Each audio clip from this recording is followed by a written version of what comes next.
Alors très bien, vous nous avez expliqué comment reprendre le contrôle de la finance, se débarrasser de l'obsession des AAA et du rôle des agences de notation.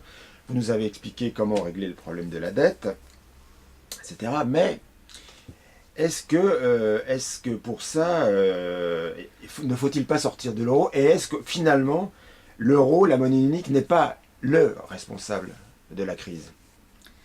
Alors, ce qui est vrai, c'est que une bonne partie des solutions que j'ai évoquées pour sortir de la crise ne sont pas possibles dans le cadre actuel des traités européens. Bon, on en reparlera, on expliquera comment on surmonte cette difficulté. Mais il faut d'abord répondre à cette partie de votre question qui consiste l'origine de la crise.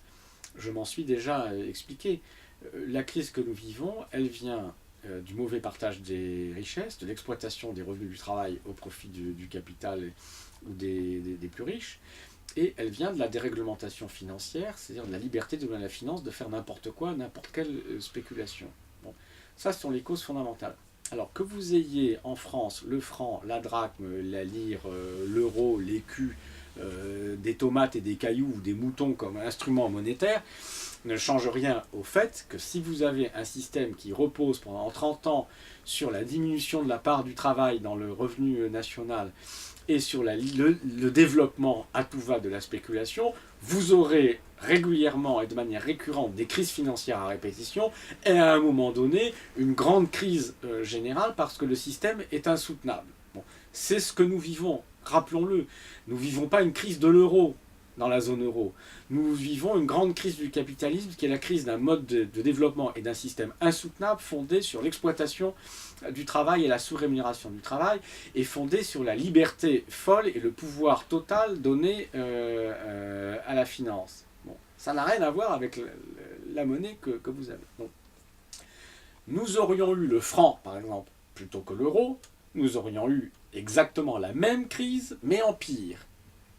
Parce que les causes, évidemment, de la crise sont là. Il y aurait eu la crise des subprimes, il y aurait eu la crise du système financier mondial, il y aurait eu la récession, on aurait eu les mêmes gouvernements qui auraient mis les mêmes politiques d'austérité, donc le même entêtement à nous plonger dans la crise.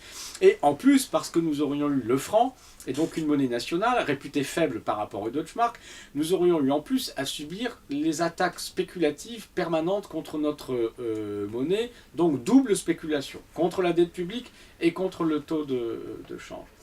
Donc, l'euro, en tant que monnaie unique, n'est pas la cause de la crise. Alors, entendons-nous bien, ça ne veut pas dire que je suis un adorateur du fonctionnement de l'euro et de la monnaie unique, non. La façon dont fonctionne l'union monétaire, depuis en tout cas l'installation de la monnaie unique, peu à peu s'est imposée comme un instrument de régression sociale, de dumping fiscal, de dumping social.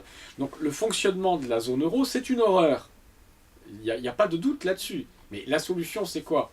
La solution, c'est de trouver les moyens et de prendre les moyens de lutter contre le dumping fiscal et le dumping social. C'est de réformer les statuts des banques centrales pour qu'elles puissent mener une autre politique que la politique de la plus faible inflation possible, pour qu'elles puissent financer les besoins publics. Bon, c'est tout ça qu'il faut faire. Maintenant, si vous mettez simplement des monnaies nationales à la place, mais que les banques centrales des États suivent les mêmes politiques néolibérales, ne peuvent pas financer les États, ont la même obsession de l'inflation la plus faible, vous aurez exactement la même situation.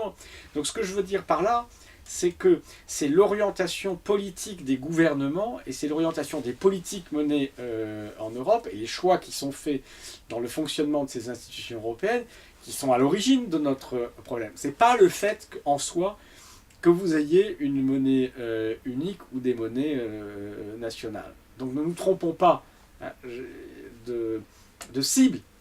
Il faut refonder l'Union européenne. Il faut que l'Union monétaire fonctionne autrement. Et peut-être d'ailleurs que si ça n'est pas possible, si on n'y arrive pas politiquement, peut-être que ça débouchera sur l'éclatement de la zone euro. Et peut-être qu'il faudra en sortir du coup et faire autre chose. Peut-être. Mais ceci est une question indépendante de la question de savoir d'où vient la crise et comment on en sort. Voilà. La crise ne vient pas de l'euro et donc le fait de sortir de l'euro ne change rien à l'état de crise dans lequel nous sommes.